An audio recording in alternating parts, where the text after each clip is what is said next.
dengan selalu menjadi bagian dalam perjalanan Yesus sampai pada kematiannya. Mereka bersedia untuk menunggu di depan kubur Yesus itu sendiri. Bahkan setelah batu itu terguling, kubur sudah tertutup, tetapi kemudian mereka masih bersedia untuk menunggu.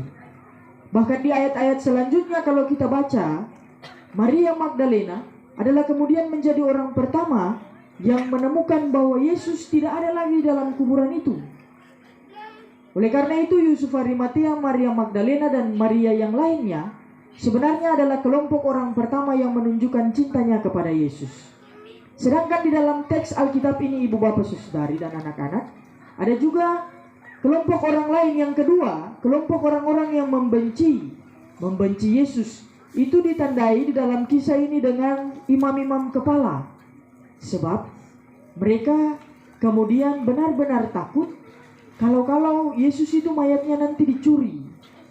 Sebenarnya ketakutannya bukan soal apa-apa, tetapi ini soal jabatan. Oleh karena itu mereka berupaya supaya Yesus punya mayat itu tidak boleh dicuri, ibu bapak saudari dan anak-anak. Makanya imam-imam kepala berusaha untuk menjaga kubur itu supaya mayatnya tidak akan pernah dicuri. Ibu bapak saudari dan anak-anak, itu menunjukkan bahwa benar-benar imam-imam kepala ini, dan juga ada kisah-kisah lain di dalam cerita Yesus ini yang menunjukkan bahwa benar mereka membenci Yesus. Dan apapun akan dilakukan oleh mereka supaya jabatan mereka itu tetap dipertahankan. Dan Yesus kemudian dilengsarkan dari sejarah itu. Apapun akan dilakukan oleh mereka. Ibu bapak saudari, kemudian di dalam teks Alkitab yang lain, kalau ibu bapak baca, ada juga cerita yang mengisahkan orang-orang terdekat Yesus yang terlihat sangat berpura-pura mencintai Yesus.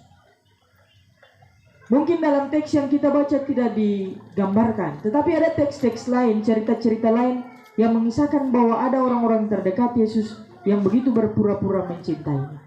Kita mengajak ketemu semua fokus di malam sunyi ini untuk dua tipe besar. Yang pertama, mencintai dan membenci kita.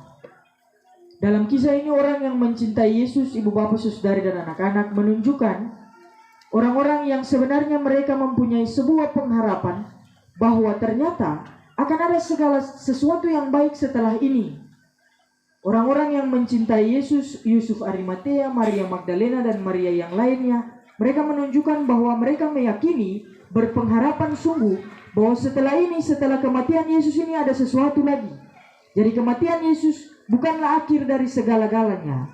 Oleh karena itu menurut Yusuf Arimatea, Maria Magdalena dan Maria yang lainnya, mereka harus berbuat sesuatu. Nah, itu ditunjukkan di dalam cerita Alkitab yang kita baca, ibu bapak saudari dan anak-anak. Sedangkan tipe yang kedua, orang yang membenci Yesus, kemudian menunjukkan bahwa ternyata mereka memahami bahwa kematian Yesus harus menjadi akhir dari segala-galanya. Kalau tipe orang pertama menganggap bahwa kematian Yesus bukanlah akhir dari segalanya, tipe orang kedua akan meyakini bahwa kematian Yesus harus benar-benar menjadi akhir dari segalanya, supaya jabatan mereka tetap ada, kekuasaan mereka kemudian bisa tetap berlanjut. Maka Yesus benar-benar harus mati, dan itu harus dipastikan. Ibu bapak saudari jemaat yang dikasihi Tuhan, kisah Yesus yang dipertemukan dengan dua tipe besar ini, dua tipe manusia-manusia ini, mencintai dan membencinya, kemudian memberikan sebuah kepastian kepada kita di malam Sabtu sunyi ini, bahwa ternyata kita sudah pasti akan menuju jalan sunyi, ibu bapak saudari dan anak-anak. Jalan sunyi itu akan selalu menjadi bagian dari perjalanan hidup kita. Dan jalan sunyi yang dimaksudkan adalah jalan yang penuh saja dengan kekelaman, yang penuh dengan hilang harapan, yang penuh dengan teriakan yang tidak bisa didengar oleh orang lain. Jalan sunyi yang mungkin ketika kita berbicara hanya diri kita sendiri yang mendengarnya. Kita tidak bisa mengeluh kepada orang lain.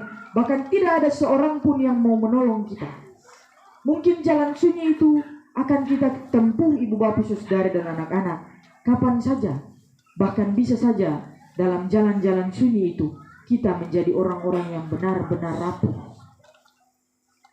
Tetapi kemudian di sisi lain, kisah Yesus yang dipertemukan dengan orang yang mencintai dan membencinya ini juga menguatkan kita semua, ibu bapak, saudara dan anak-anak, bahwa ternyata jalan sunyi yang kita tempuh tidak selamanya adalah jalan yang gelap dan kelam.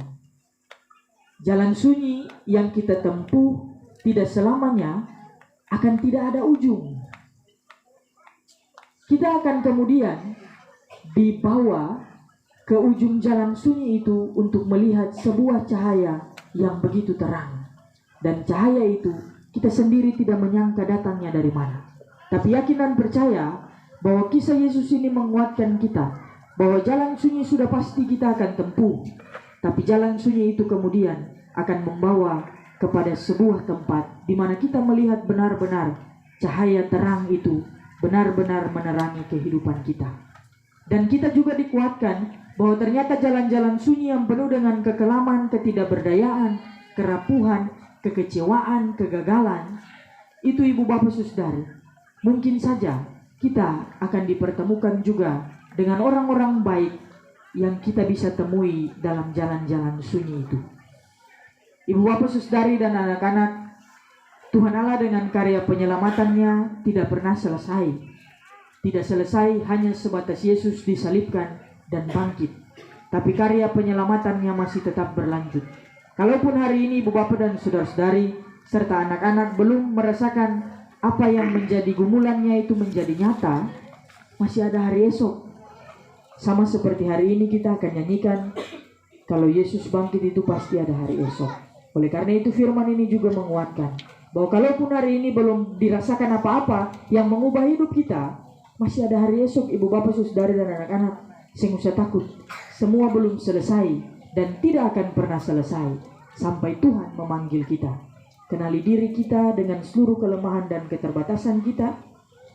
Kenali kita dalam seluruh jalan-jalan sunyi yang kita tempuh, lalu berpasrah diri kepada Tuhan, sebab yakin dalam jalan sunyi itu Tuhan akan tetap menyatakan yang terbaik sebagai bagian dari cahaya terang yang akan kita lihat di ujung perjalanan yang begitu sunyi.